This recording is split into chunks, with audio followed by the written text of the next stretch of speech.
Alhamdulillah, nahmaduhu wa nasta'inuhu wa nu'minu bihi wa natawakkalu alayhi wa na'udhu billahi min shururi anfusina wa min sayyiati a'malina man yahdihillahu fala mudilla lahu wa man yudlilhu fala hadiya lahu wa ashhadu an la ilaha illallah wahdahu la sharika lahu wa ashhadu anna Muhammadan abduhu wa rasuluhu arsalahu bil huda wa dinil haqq liyudhhirahu ala ad-din kullihi walau karihal musyrikun.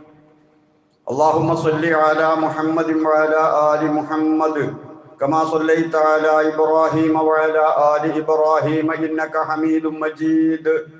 Allahumma barik ala Muhammadin wa ala ali Muhammad kama barakta ala Ibrahim wa ala ali Ibrahim innaka Hamidum Majid.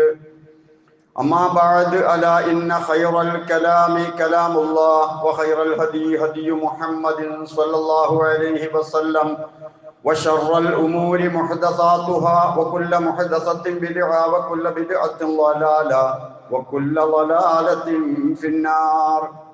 أعوذ بالله من الشيطان الرجيم. بسم الله الرحمن الرحيم. يا أيها الذين آمنوا اتقوا الله حق تقاته ولا تموتن إلا وأنتم مسلمون. اتقوا الله عباد الله.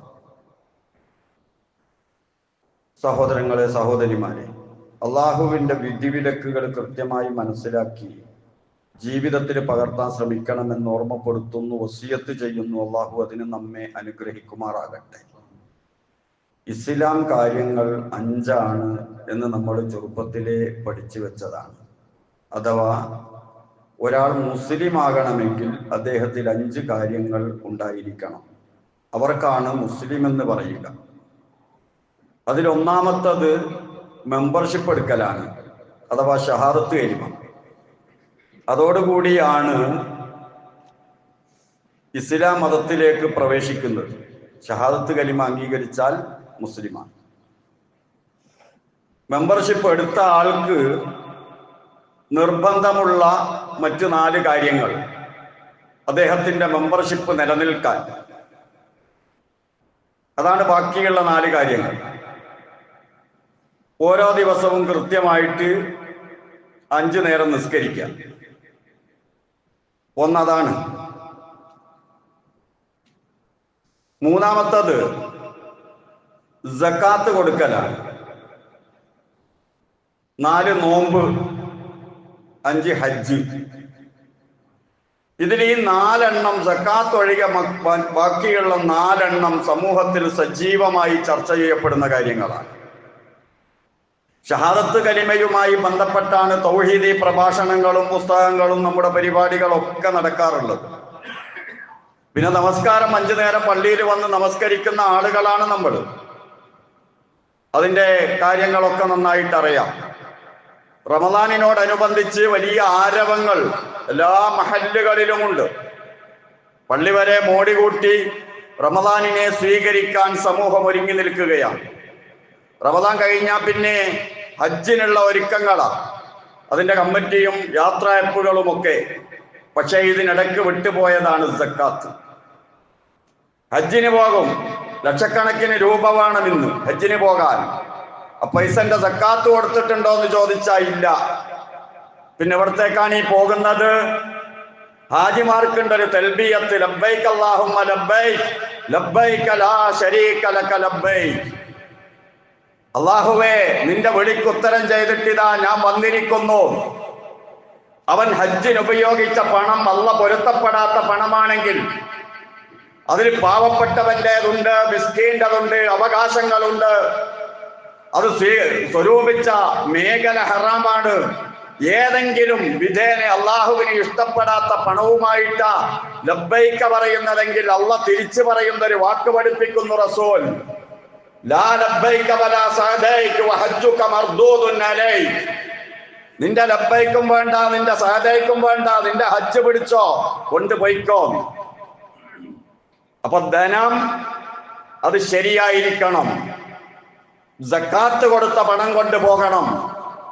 നമ്മുടെ സമ്പത്തിന്റെ മുഴുവൻ കണക്ക് കൂട്ടിയിട്ട് അള്ളാഹു പറഞ്ഞ സക്കാത്ത് കൃത്യമായി കൊടുക്കണം. എങ്ങനെ സക്കാത്ത് കൊടുക്കുക? നിസ്കരിക്കുന്നത് പോലെ തന്നെ. നമസ്കാരം എങ്ങനെയാണ് നിർബന്ധമാക്കപ്പെട്ടത്? സംഘടിതമായിട്ടാണ്. ഒരു മഹല്ലിൽ സംഘടിതമായ നമസ്കാരം നടക്കണം, സംഘടിതമായ ജുമഅ നടക്കണം. അതുപോലെ സംഘടിതമായി ഒരു മഹല്ലിൽ സക്കാത്ത് സംവിധാനം ഉണ്ടാകണം. ആ പ്രദേശത്ത് താമസിക്കുന്ന ആളുകൾക്ക്, മുസ്ലിങ്ങൾക്ക് തോന്നണം, ഞങ്ങൾ സുരക്ഷിതരാണ്, പട്ടിണി കിടക്കേണ്ടി വരില്ല, പ്രാഥമിക ആവശ്യങ്ങൾക്ക് ഞങ്ങൾ കുടുങ്ങില്ല, ഇവിടെ പള്ളിയുണ്ട്, അതിനുള്ള സംവിധാനമുണ്ട് എന്ന സുരക്ഷിതത്വ ബോധം ഓരോ പൗരനും ഉണ്ടാക്കുന്ന പരിശുദ്ധ ദീനുൽ ഇസ്ലാമിലെ സാമ്പത്തിക വ്യവസ്ഥയാണ് സക്കാത്ത്. അല്ലാതെ അത് നമ്മൾ ചെയ്യുന്നത് പോലെ സാധാരണ ഒരു ധർമ്മം കൊടുക്കലോ, ഒരു പാരിതോഷികം കൊടുക്കലോ, ഒരു പാവപ്പെട്ടവനെ സഹായിക്കലോ അത് മാത്രമല്ല സക്കാത്ത്. സക്കാത്ത് എന്ന് പറയുന്നത് റസൂലുള്ളാഹി സ്വല്ലല്ലാഹു അലൈഹി വസല്ലം നമസ്കാരം പോലെ നടപ്പിൽ വരുത്തിയതാണ്. റസൂല് മാത്രമോ അല്ല, സകല അമ്പിയാക്കളും. ആ അമ്പിയാക്കളുടെ കാലത്തൊക്കെ സക്കാത്തുണ്ട് എന്ന് വിശുദ്ധ ഖുർആൻ.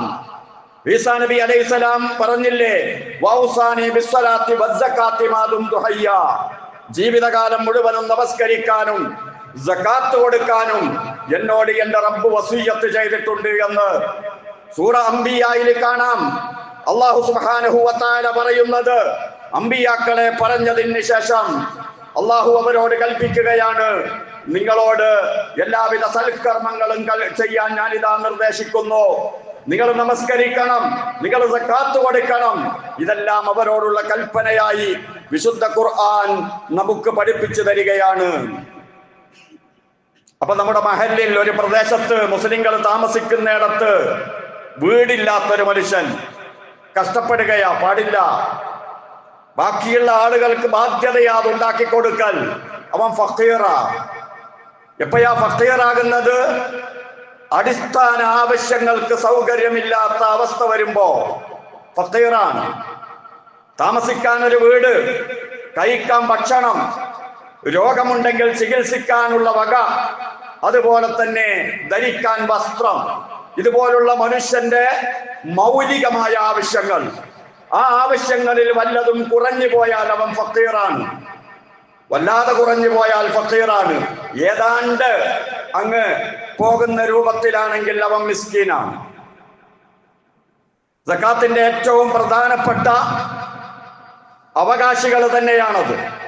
8 അവകാശികളുണ്ട്. 8 ആളുകളും മഹല്ലിൽ ഉണ്ടാകണമെന്നില്ല. ഈ 8 അവകാശികളിൽ പലരും ഉണ്ടാകാം. ആ ഉള്ള ആളുകൾക്ക് മുഴുവനും സക്കാത്ത് എന്ന സംവിധാനത്തിൽ ഓരോ മഹല്ലിലും അവകാശമുണ്ട്. ഈ അവകാശികൾ വ്യക്തികളുമായി ബന്ധപ്പെട്ടവരല്ല. വ്യക്തികളുമായി ബന്ധപ്പെട്ടവരാണെങ്കിൽ കുടുംബക്കാർ എന്നാണ് സക്കാത്തിന്റെ അവകാശികളെ അല്ലാഹു തആല എണ്ണുക. മാതാപിതാക്കള്, കുടുംബക്കാര്, മക്കള്, അയൽവാസികള് അങ്ങനെയൊന്നും എണ്ണിയിട്ടില്ല. അപ്പൊ സക്കാത്തിന്റെ അവകാശികൾ എന്ന് പറഞ്ഞത് വ്യക്തികളുമായി ബന്ധപ്പെട്ടതല്ല, സമൂഹവുമായി ബന്ധപ്പെട്ടതാണ്. സമൂഹവുമായി ബന്ധപ്പെട്ടതായത് കൊണ്ട് സാമൂഹികമായാണ് അത് നിർവഹിക്കപ്പെടേണ്ടത്, സംഘടിതമായിട്ടാണ് അത് നിർവഹിക്കപ്പെടേണ്ടത്. വ്യക്തിപരമായി നിർവഹിക്കപ്പെടാനുള്ള ഒരുപാട് ദാനധർമ്മങ്ങൾ ഇസ്ലാമിൽ വേറെയുണ്ട്. അത് സക്കാത്തല്ല. സദഖയായിട്ടുണ്ട്, ഹിബത്തായിട്ടുണ്ട്, പാരിതോഷികമായിട്ടുണ്ട്. സക്കാത്തിന് കണക്ക് പറഞ്ഞിട്ടുണ്ട്, അത് മുതലിന്റെ കണക്കാ. സ്വതക്കയുടെ കണക്ക് പറഞ്ഞത്, നമ്മൾ നടത്തുന്ന ദാനധർമ്മങ്ങളുടെ കണക്ക് പറഞ്ഞത് അവിടെ കണക്ക് പറഞ്ഞിട്ടില്ല. ആവശ്യക്കാരന്റെ ആവശ്യം തീരുന്നത് വരെയാ. അതിന് വേറെ പരിപാടിയാണ്. സക്കാത്ത് വേറെയാണ്. സക്കാത്ത് ഒന്ന് വേറെയാണ്. അത് മഹല്ല് നിവാസികളുടെ സുരക്ഷിതത്വത്തിനുള്ള ഫണ്ടാണ്. ആ ഫണ്ട് മഹല്ലിൽ ഉണ്ടാകണം. അത് നമസ്കാരം കണക്കെ മുസ്ലിമീങ്ങൾ ഉണ്ടാക്കി വെക്കണം. ഇതാണ് റസൂലുള്ളാഹി സ്വല്ലല്ലാഹു അലൈഹി വസല്ലം നിർദ്ദേശിച്ചത്. അതാണ് ഖുർആൻ നിർദ്ദേശിക്കുന്നത്, നമസ്കാരത്തോട് ചേർത്ത് പറയുന്നത്. അൽഹംദുലില്ലാഹ്, വളരെ ഭംഗിയായി നമ്മുടെ മഹല്ലിൽ ആ പരിപാടി നടന്നുകൊണ്ടിരിക്കുകയാണ്. അതുമായി സഹകരിക്കാൻ ആളുകൾ കൂടുതൽ മുന്നോട്ട് വരികയും തന്റെ സമ്പത്തിന്റെ സക്കാത്ത് അവിടെ ഏൽപ്പിച്ചാൽ എന്റെ ബാധ്യത കഴിഞ്ഞു, എന്നോട് അല്ലാഹു തആല ചോദിക്കുകയില്ല, ഞാൻ അല്ലാഹു പറഞ്ഞ ബാധ്യത നിർവഹിച്ചിരിക്കുന്നു എന്ന് കരുതി വിശ്വസിച്ച് സമാധാനിക്കാം. എല്ലാവരും ഉപയോഗപ്പെടുത്തണം. മഹാനായ അബൂബക്കർ സിദ്ദീഖ് റളിയല്ലാഹു അൻഹു റസൂലുള്ളാഹി സ്വല്ലല്ലാഹു അലൈഹി വസല്ലമയുടെ ശേഷം ഭരണമേറ്റെടുത്തു. ഭരണമേറ്റെടുത്തപ്പോൾ ഒരു വിഭാഗം ആളുകൾ പറഞ്ഞു, ഞങ്ങൾ സക്കാത്ത് ഏൽപ്പിക്കുകയില്ല എന്ന്. നമസ്കാരത്തിന് ഇമാമത്ത് നിൽക്കാൻ അബൂബക്കർ സിദ്ദീഖ് പറ്റും, പക്ഷെ സക്കാത്ത് കൊണ്ടുപോയി ഏൽപ്പിക്കാൻ അദ്ദേഹം പറ്റില്ല എന്ന് തീരുമാനിച്ചു. അത് റസൂലിനാണ് അത് പിരിപ്പിക്കാനുള്ള അവകാശമെന്ന്. അബൂബക്കർ സിദ്ദീഖ് റളിയല്ലാഹു അൻഹു പറഞ്ഞില്ലേ? എന്ത് പറഞ്ഞു? സക്കാത്തിന്റെയും നമസ്കാരത്തിന്റെയും ഇടയിൽ വേർതിരിച്ച ആളുകളോട് ഞാൻ യുദ്ധം ചെയ്യും. ഒരൊട്ടകത്തിന്റെ കയറ് റസൂലിന്റെ കാലത്ത് സക്കാത്ത് സല്ലിലേക്ക് കൊടുക്കാതിരുന്നാൽ ഞാനത് പിടിച്ചു വാങ്ങുമെന്ന് പറഞ്ഞ ഖലീഫ നമസ്കാരവും സക്കാത്തും ഒരുപോലെ സംഘടിതമായി നിർവഹിക്കപ്പെടേണ്ടതാണ് എന്ന് ലോകത്തെ പഠിപ്പിക്കുകയാണ്. ഉമർ ഫാറൂഖ് റളിയല്ലാഹു അൻഹുവിന്റെ കാലത്തും സുരക്ഷിതമായി സക്കാത്ത് നടന്നു. ഉസ്മാൻ ഇബ്നു അഫ്ഫാൻ റളിയല്ലാഹു അൻഹുവിന്റെ കാലമായപ്പോഴേക്ക് സാമ്പത്തികമായ വലിയ അഭിവൃദ്ധി മുസ്ലിം സമൂഹത്തിലുണ്ടായി. സക്കാത്തിന്റെ മുതൽ കുന്നുകൂടുകയാ. ഇഷ്ടം പോലെ സക്കാത്തിന്റെ മുതലുണ്ട്, വാങ്ങാനാണില്ല. ഈ ഒരു അവസ്ഥ വന്നപ്പോ മഹാനായ ഉസ്മാൻ ഇബ്നു അഫ്ഫാൻ റളിയല്ലാഹു അൻഹു ജനങ്ങളോട് പറഞ്ഞു, നിങ്ങളുടെ രഹസ്യമായ സമ്പത്തിന്റെ സക്കാത്ത് നിങ്ങൾ തന്നെ അവകാശികൾക്ക് അങ്ങ് കൊടുത്താൽ മതി. രഹസ്യമായ സക്കാത്ത്, രഹസ്യമായ സമ്പത്ത് എന്ന് പറഞ്ഞാൽ കാലി സമ്പത്ത്, ഒട്ടകങ്ങൾ, ആട്, ഇതൊക്കെയാണ് അറബികളുടെ പ്രധാന സമ്പത്തുകൾ. അത് പരസ്യമായ എല്ലാവരും കാണുന്ന സമ്പത്താ. അതുപോലെ കച്ചവടമുണ്ട്, ആളുകൾ കാണുന്ന സമ്പത്താണ്. അതിന്റെയൊക്കെ സക്കാത്ത് സല്ലിൽ തന്നെ കൊണ്ടുവന്ന് തരണം. ആർക്കെങ്കിലും ആരും കാണാത്ത ഒരു സാമ്പത്തിക മേഖലയുണ്ടെങ്കിൽ, രഹസ്യമായ ഒരു സാമ്പത്തിക മേഖലയുണ്ടെങ്കിൽ അതിന്റെ സക്കാത്ത് അദ്ദേഹത്തിന്റെ നിയന്ത്രണത്തിൽ തന്നെ അവകാശികൾക്ക് കൊടുക്കാനുള്ള അനുവാദം ഉസ്മാൻ ഇബ്നു അഫ്ഫാൻ റളിയല്ലാഹു അൻഹുവിന്റെ കാലത്തുണ്ടായ സാമ്പത്തിക അവസ്ഥ പരിഗണിച്ചിട്ട് ഒരു ഭരണാധികാരി എന്ന നിലയ്ക്ക് അദ്ദേഹം കൊടുത്ത ഒരു ഇളവായിരുന്നു. പക്ഷെ പിൽക്കാലത്ത് ആ ഒരു അവസ്ഥയിൽ കൊടുത്ത ഇളവാണ് സക്കാത്തിന്റെ മൊത്തം പ്രവർത്തനമായി, നിയമമായി സമൂഹം അങ്ങ് കൊണ്ടുപിടിച്ചത്. ഓരോരുത്തന്റെ സക്കാത്ത് ഓൻ തന്നെ കൊടുക്കുക. അത് തന്നെ റമളാൻ മാസത്തിൽ 27-ാം രാവിൽ യാചിക്കാൻ വരുന്ന ആളുകൾക്ക് കൈനീട്ടം കൊടുക്കുന്ന ആ നാണയത്തൊട്ടികൾക്ക് സക്കാത്ത് എന്ന് പേരിട്ട്, നോമ്പ് തുറക്കാൻ വരുന്ന കുടുംബത്തിലെ കുട്ടികൾക്ക് കൊടുക്കുന്ന സംഭാവനക്ക് സക്കാത്ത് എന്ന് പേരിട്ട്, എപ്പോഴെങ്കിലും ആരെങ്കിലും റസീറ്റുമായി കയറി വരുമ്പോ അവർക്ക് കൊടുക്കുന്നതിന് സക്കാത്ത് എന്ന് പേരിട്ട്, സക്കാത്ത് എന്ന ഉത്തരവാദിത്തത്തിൽ നിന്ന് മുസ്ലിം സമൂഹം ഒളിച്ചോടി. ഇന്ന് സംഘടിതമായിട്ട് അത് കൊടുക്കണമെന്ന് പലർക്കും ഉണ്ട്. അവിടുന്ന് ഇവിടുന്നൊക്കെ പുകയുന്നുണ്ട്. സക്കാത്ത് കൊടുക്കേണ്ടത് സംഘടിതമായിട്ട് തന്നെയാണ് എന്ന്. ഇതുവരെ അത്തരം ശബ്ദങ്ങളൊന്നും സമൂഹത്തിൽ നിന്ന് കേട്ടിട്ടില്ല. സംഘടിതമായി സക്കാത്ത് കൊടുക്കണമെന്ന് പറയുമ്പോ ഒരുപാട് പ്രയാസങ്ങൾ, പ്രതിസന്ധികൾ ആ പ്രബോധന രംഗത്ത് അനുഭവിക്കേണ്ടി വരും. പ്രബോധകന്മാരായ ആളുകൾക്ക് ഇഷ്ടമുള്ളത് അവരുടെ മുഖത്ത് നോക്കി പറഞ്ഞാൽ അവരുടെ കയ്യടി കിട്ടും. നേരെ മറിച്ച് നിങ്ങളുടെ സമ്പത്ത് നിങ്ങളുടേതല്ല, അത് അല്ലാഹുവിന്റെ സമ്പത്താ. അതിന്റെ വിഹിതം മഹല്ലടിസ്ഥാനത്തിൽ സംഘടിതമായി കൊടുക്കുന്ന ഒരു സൊസൈറ്റി, ആ സൊസൈറ്റിയിലാണ് മുസ്ലിംകൾ ജീവിക്കേണ്ടത്. അങ്ങനെയുള്ള സംവിധാനം മഹല്ലുകളിൽ വേണം എന്ന സത്യം തുറന്നു പറഞ്ഞാൽ അത് അംഗീകരിക്കാൻ പൊതുസമൂഹത്തെ കിട്ടില്ല. അപ്പൊ പൊതുസമൂഹം എന്താണോ ഇച്ഛിക്കുന്നത് അതനുസരിച്ച് ദീന് പറഞ്ഞ് കയ്യടി വാങ്ങുന്ന സ്വഭാവക്കാർ ഒരുപാടുണ്ട്. പക്ഷേ സമൂഹം മാറിയിട്ടുണ്ട്. സമൂഹം മാറി ചിന്തിക്കുകയാണ്. നിരന്തരമായ പ്രബോധനം കൊണ്ട് സമൂഹം മാറിയപ്പോ ആ മാറിയ സമൂഹത്തിന് നേതൃത്വം കൊടുക്കാൻ പണ്ട് മദ്രസ പ്രസ്ഥാനം എന്ന പോലെ, മറ്റു പലതും എന്ന പോലെ പുരോഗമിച്ചു കൊണ്ടിരിക്കുമ്പോ തരക്കേടില്ല എന്ന ഒരവസ്ഥയിലേക്ക് മൊത്തത്തിൽ മാറി വരുന്ന നല്ല ലക്ഷണങ്ങൾ കണ്ടുവരികയാണ്. ഏതായാലും അല്ലാഹു സുബ്ഹാനഹു വ തആല വളരെ ഭംഗിയായി സക്കാത്ത് നിർവഹിക്കാൻ മുസ്ലിം സമൂഹത്തിലുള്ളവർക്ക് പ്രചോദനം നൽകുമാറാകട്ടെ. സഹോദരങ്ങളെ, ഏറ്റവും വലിയ അവകാശി ഫഖീർ തന്നെയാണ്. കാരണം റസൂലുള്ളാഹി സ്വല്ലല്ലാഹു അലൈഹി വസല്ലമ പറഞ്ഞത് തുഖദു മിൻ അഗ്നിയാഇഹിം, പണക്കാരോട് വാങ്ങുക, വതുറദ്ദു ഇലാ ഫുഖറാഇഹിം, അവരിലെ പാവങ്ങൾക്ക് തിരിച്ചു കൊടുക്കുക. വല്ലാത്തൊരു പ്രയോഗമാണ്. റസൂലുള്ളാഹിയുടെ ഓരോ പ്രയോഗവും ശ്രദ്ധിക്കപ്പെടേണ്ടതാണ്. ഒരു പ്രദേശത്തുള്ള സമ്പന്നരിൽ നിന്ന് സ്വരൂപിക്കുക, ആ പ്രദേശത്തുള്ള ഫുഖറാഇന് തിരിച്ചു നൽകുക. ഇതിൽ നിന്നാണ് പണ്ഡിതന്മാർ കണ്ടെത്തുന്നത് ഒരു പ്രദേശത്ത് നിന്ന് സ്വരൂപിക്കുന്ന സക്കാത്ത് ആ പ്രദേശത്ത് തന്നെയാണ് കൊടുത്തു വീട്ടേണ്ടത്. ഇനി അയൽ പ്രദേശത്ത് കൊടുത്താലോ?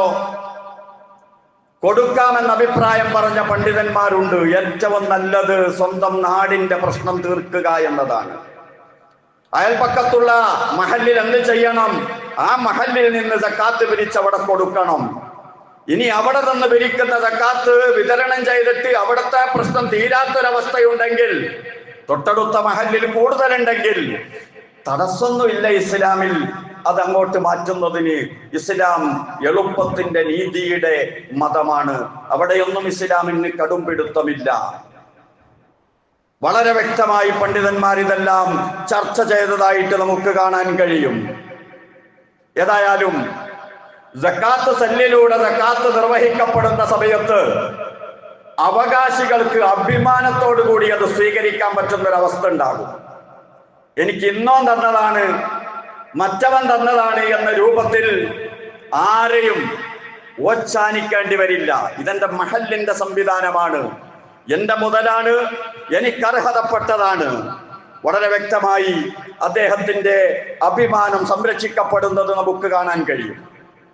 സക്കാത്ത് കൊടുക്കണമെങ്കിൽ ഉള്ളിൽ ഈമാൻ വേണം. അതുള്ളവരിക്കേ കൊടുക്കാൻ കഴിയും. മനസ്സിന്റെ ഉള്ളിൽ ശരിയായ ഈമാൻ ഉണ്ടെങ്കിൽ, എന്ത് ഈമാൻ? അല്ലാഹു തആല ഏകനാണ് എന്ന വിശ്വാസത്തോടൊപ്പം, അവൻ മാത്രമാണ് ആരാധനക്കർഹൻ എന്ന വിശ്വാസത്തോടൊപ്പം ഈ ധനമൊക്കെ അള്ളാന്റേതാണ് എന്നുള്ള ഒരു വിശ്വാസം വരണം. ഈ പണം, പൈസ, അള്ള തന്ന റിസ്ക് രണ്ട് രൂപത്തിലാ. റിസ്ക് ഹാലി എന്ന് പറയും, താൽക്കാലിക റിസ്ക്. അതുപോലെ ശാശ്വതമായ റിസ്ക്. ഇങ്ങനെ രണ്ട് റിസ്ക് ഉണ്ട്. നമുക്ക് അല്ലാഹു തആല നൽകിയിട്ടുണ്ട്. നമുക്ക് അല്ലാഹു നൽകിയ തൗഹീദ്, ഏകദൈവ വിശ്വാസം, അത് റിസ്ഖ, അള്ള തന്നതാണ്. അത് ശാശ്വതമായതാണ്, മരണശേഷവുമുള്ളതാണ്. നാം നമസ്കരിക്കുന്നത് റിസ്ഖ. ഒരു സൽക്കർമ്മം ചെയ്യാനുള്ള ആഗ്രഹവും അതിന്റെ തൗഫീഖും അള്ള തന്നത് റിസ്ഖ. നമുക്ക് അല്ലാഹു തആല സമ്പത്ത് നൽകിയിട്ട് ആ സമ്പത്ത് അള്ളാഹുവിന്റെ മാർഗത്തിൽ ചെലവഴിക്കണമെന്ന ചിന്തയും അതിനുള്ള അവസരവും അല്ലാഹു തആല നമുക്ക് നൽകിയത് റിസ്ഖ. ആ റിസ്ഖ് താൽക്കാലിക റിസ്ഖല്ല, എന്നെന്നും ഉപകരിക്കാനുള്ള റിസ്ഖ. ഇനി ഈ ഐഹികമായ നശ്വരമായ ലോകത്ത് താൽക്കാലിക ജീവിതത്തിന് വേണ്ടി മാത്രം സ്വാർത്ഥതയുടെ ഭാഗമായി ഉപയോഗിച്ചു തീർക്കുന്ന, അതിന് മാത്രമാണ് സമ്പത്ത് എന്ന ചിന്താഗതിയാണെങ്കിൽ അത് താൽക്കാലിക റിസ്ഖ, മൗത്തോടുകൂടി കഴിയുന്നതാണ്. അവന് യഥാർത്ഥ റിസ്ഖില്ല. യഥാർത്ഥ റിസ്ഖ് എന്ന് പറഞ്ഞാൽ അത് മരണശേഷവും അവശേഷിക്കുന്ന റിസ്ഖാക്കി എടുക്കാനുള്ള തൗഫീഖ് അതുകൂടി അള്ളാഹുവിന്റെ ഭാഗത്ത് നിന്ന് കിട്ടലാണ്. ഈ ഒരു വിശ്വാസമുള്ള ആളുകൾക്ക് മാത്രമേ സക്കാത്ത് കൊടുക്കാൻ കഴിയൂ. അതുകൊണ്ട് അല്ലാഹു തആല പറഞ്ഞത് വവൈലുൽ ലിൽ മുശ്രിക്കീൻ, മുശ്രിക്കീങ്ങൾക്ക് നാശം. ആരാണ് മുശ്രിക്കീങ്ങൾ? കണ്ടാൽ എങ്ങനെ മനസ്സിലാകുക മുശ്രിക്കിനെ? അല്ലദീന ലാ യൂതൂന സക്കാ, ഒരു സക്കാത്ത് കൊടുക്കൂല. നിസ്കരിക്കൂ, സക്കാത്ത് കൊടുക്കൂല. ശിർക്ക് ചെയ്യുന്ന ആളുകൾ നമസ്കരിക്കും, സക്കാത്ത് കൊടുക്കാനുള്ള മനസ്സുണ്ടാവൂല. അബൂലഹബു അബൂജഹലെല്ലാം നിസ്കരിച്ചിട്ടില്ലേ? അവരൊക്കെ നിസ്കരിച്ചിട്ട് ഖുർആൻ പറയുന്നുണ്ടല്ലോ, കഅബത്തിന്റെ അടുത്ത് വെച്ച് അവർ ഹജ്ജ് ചെയ്തിട്ടുണ്ട്, അവർ നമസ്കരിച്ചിട്ടുണ്ട്. നമ്മുടെ നമസ്കാരമല്ല, മാറ്റണ്ട്. അവരുടെ നമസ്കാരത്തെ സംബന്ധിച്ച് അല്ലാഹു തആല പറഞ്ഞത് ചൂളംപൊടികളും കൈകൊട്ടുമെല്ലാം കൂടിക്കലർന്ന അവരുടെ സ്വലാത്ത്, അവരുടെ നമസ്കാരം.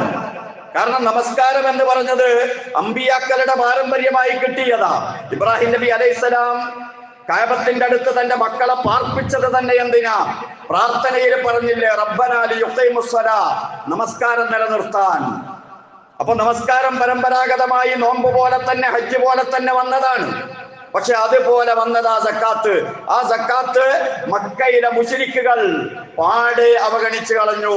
അവിടെ സക്കാത്തില്ലാത്ത ഒരു മഹല്ലായിരുന്നു മക്ക മഹല്ല് റസൂലുള്ളാഹി സ്വല്ലല്ലാഹു അലൈഹി വസല്ലം വരുമ്പോൾ.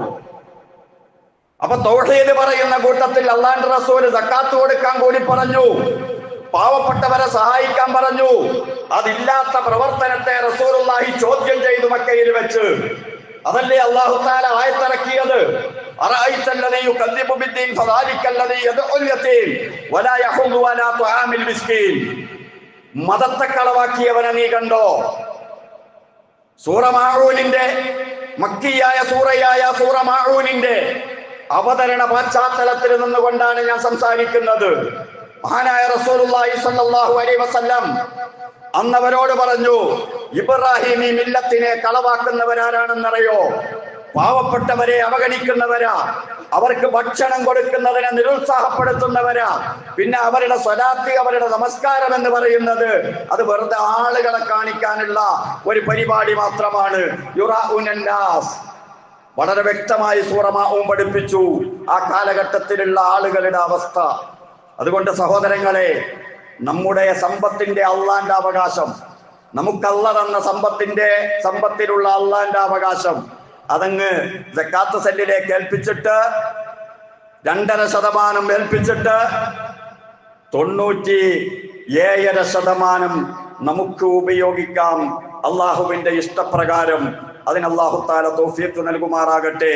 അഖൂലു ഖൗലി ഹാദാ വഅസ്തഗ്ഫിറുല്ലാഹൽ അലീമ ലി വലക്കും വഅസ്തഗ്ഫിഹി അന്നി വഅൻകും വഅൻ ജമീഇൽ മുസ്ലിമീന വൽ മുഅ്മിനീന അജ്മഈന ഫസ്തഗ്ഫിറൂ ഇന്നഹു ഹുവൽ ഗഫൂറുർ റഹീം.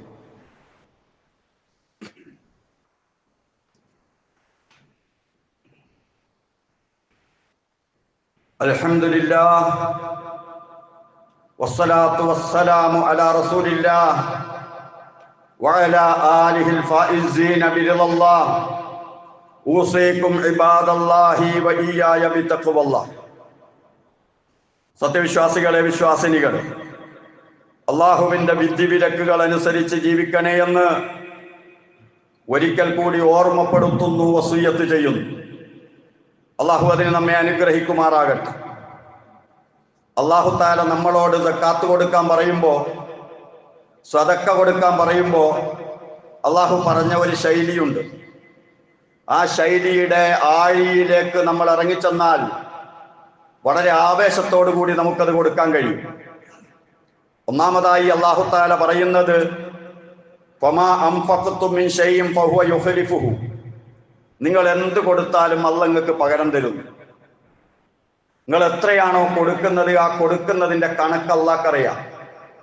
നിങ്ങൾ എവിടെയാണ്, ആർക്കാണ് കൊടുത്തതെന്ന് റബ്ബിനറിയാം. അല്ലാഹു പകരം തരും. നമ്മുടെ കാഴ്ചപ്പാടിൽ 1,00,000 രൂപ കയ്യിലുള്ളവൻ 2,500 രൂപ സക്കാത്തായിട്ട് കൊടുത്താൽ ഓന്റെ പൈസ കുറയാണ് ചെയ്യുന്നത്. 2,500 പോയി. ഇനി പലിശ കൊടുത്താലോ 2,500 കൂടി. ഭൗതികമായിട്ട് നമ്മുടെ കാഴ്ചപ്പാടിൽ അല്ലാഹു തആല പറഞ്ഞത്, പലിശയെ അല്ലാഹു തആല നശിപ്പിക്കും. വയുർബി സദഖാത്ത്, സദഖയെ അല്ലാഹു തആല വളർത്തുകയും ചെയ്യും. അപ്പൊ നാം കാണുന്ന വളർച്ചയല്ല വളർച്ച, ഇതെല്ലാം അറിയുന്ന നിയന്ത്രിക്കുന്ന റബ്ബ് കാണുന്ന വളർച്ചയാണ് വളർച്ച. അവൻ കാണുന്ന തകർച്ചയാണ് തകർച്ച എന്ന് നമ്മൾ മനസ്സിലാക്കണം. ഒരു രോഗം വന്നാൽ എത്രയാ കാശ് പോവുക? ആ രോഗത്തിന്റെ മരുന്ന് തന്നെയാണോ നിർദ്ദേശിക്കുന്നത് ഡോക്ടർക്ക്? ആ ഡോക്ടർ നിർദ്ദേശിക്കുന്ന മരുന്ന് നമ്മുടെ രോഗത്തിൻ്റെത് തന്നെയാണോ? അതല്ല അത് കഴിച്ചിട്ട് വേറെ രോഗം വരുന്ന മരുന്നാണോ എഴുതിത്തരുന്നത്? എല്ലാം അറിയുന്ന ഒരു റബ്ബുണ്ട് നമ്മുടെ പിന്നിൽ ഇതെല്ലാം നിയന്ത്രിക്കാൻ. അതുകൊണ്ട് അള്ളാഹുവിന്റെ നിയന്ത്രണത്തിന്റെ മേഖലകളെ കുറിച്ച് നമുക്കറിയാത്തത് കൊണ്ട് തന്നെ ഉറച്ചു വിശ്വസിക്കുക. അള്ളാഹു പറഞ്ഞതുപോലെ ചെയ്താൽ ഒരു നിലക്കല്ലെങ്കിൽ മറ്റൊരു നിലക്ക് അള്ളാഹു തആല നമുക്ക് വളർച്ച തരിക തന്നെ ചെയ്യും. വമാ നഖസ മാലും മിൻ സദഖ. റസൂൽ പറയാ, സദഖ കൊടുത്തിട്ട്, സകാത്ത് കൊടുത്തിട്ട് ഒരു മാലും ചുരുങ്ങിപ്പോയിട്ടില്ല, ഒരു ധനവും ചുരുങ്ങിപ്പോയിട്ടില്ല. അള്ളാഹു നമ്മളോട് പറയുന്നത് പോലെ, ഒരു വിശക്കുന്നവനെ കണ്ടില്ലേ, കൊടുക്കു മനുഷ്യ, നിനക്ക് ഞാൻ തരാം. വസ്ത്രമില്ലാത്തവനെ കാണുന്നില്ലേ, കൊടുക്കൂ, നിനക്ക് ഞാൻ തരാം. കയറിക്കിടക്കാൻ കൂരയില്ലാത്തവനെ കാണുന്നില്ലേ, അവന് നിന്റെ ധനം കൊടുക്കൂ, നിനക്ക് ഞാൻ തരാം എന്നാണ് അള്ളാഹു ഈ പറയുന്നത്. വളരെ രഹസ്യമായി കൊടുത്തോ. അല്ലാഹുവിന്റെ റസൂല് സദക്ക കൊടുക്കാൻ പറയുന്നിടത്ത് രഹസ്യമാക്കാൻ പറഞ്ഞു. സദഖത്തു സിർരി തുദ്ഫിഉ ഗളബർ റബ്ബി. റബ്ബിന്റെ വെറുപ്പ് അണച്ചു കളയുന്ന പ്രവൃത്തിയാണ് രഹസ്യമായ ദാനധർമ്മമെന്ന് റസൂലുള്ളാഹി. അതുപോലെ തന്നെ അള്ളാഹു ഖുർആനിൽ ചോദിക്കുന്നുണ്ട്, നിങ്ങൾ കടം തരുമോ, കുറച്ച് പൈസ, നിങ്ങൾ എനിക്ക് കുറച്ച് കടം തരുമോ എന്ന് ചോദിക്കുന്ന അള്ളാഹു നമ്മളോട്. ഈ ദുനിയാവിന്റെ പ്രപഞ്ചത്തിന്റെ അധിപനായ റബ്ബ് ചോദിക്കുകയാ, മന്ദല്ലദീ യുഖ്രിദുല്ലാഹ ഖർളൻ ഹസന. ഒരു നല്ല കടം തരാൻ ആരുണ്ട് നിങ്ങളുടെ കൂട്ടത്തിൽ?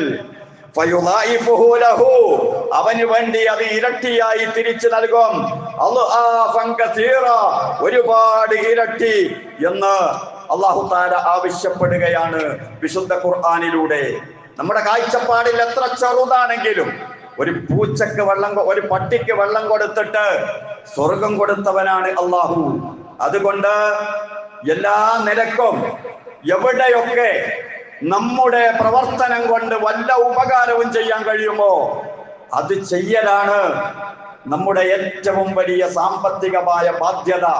ആ ബാധ്യതകളുടെ കൂട്ടത്തിൽ വെച്ച് നിർബന്ധമായ ഘടകമാണ് സകാത്ത് കൊടുക്കുക എന്നത്. സകാത്ത് കൊടുക്കാതെ എത്ര ദാനധർമ്മങ്ങൾ വേറെ ചെയ്തിട്ടും കാര്യമില്ല എന്ന സത്യം കൂടി നാം അറിയേണ്ടതാണ്. അള്ളാഹു തൗഫീഖ് നൽകുമാറാകട്ടെ. സത്യം സത്യമായി മനസ്സിലാക്കി ജീവിതത്തിൽ പകർത്താൻ തൗഫീഖ് നൽകുമാറാകട്ടെ. അല്ലാഹുമ്മ ഗ്ഫിർ ലിൽ മുഅ്മിനീന വൽ മുഅ്മിനാത്ത് വൽ മുസ്ലിമീന വൽ മുസ്ലിമാത്ത് അൽ അഹ്യാഇ മിൻഹും വൽ അംവാത്ത്. റബ്ബനാ ആതിനാ ഫിദ് ദുനിയ ഹസന വഫിൽ ആഖിറതി ഹസനതൻ വഖിനാ അദാബൻ നാർ.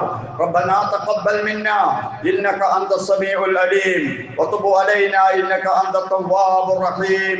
ആമീൻ ബിറഹ്മതിക യാ അർഹമർ റഹീമീൻ.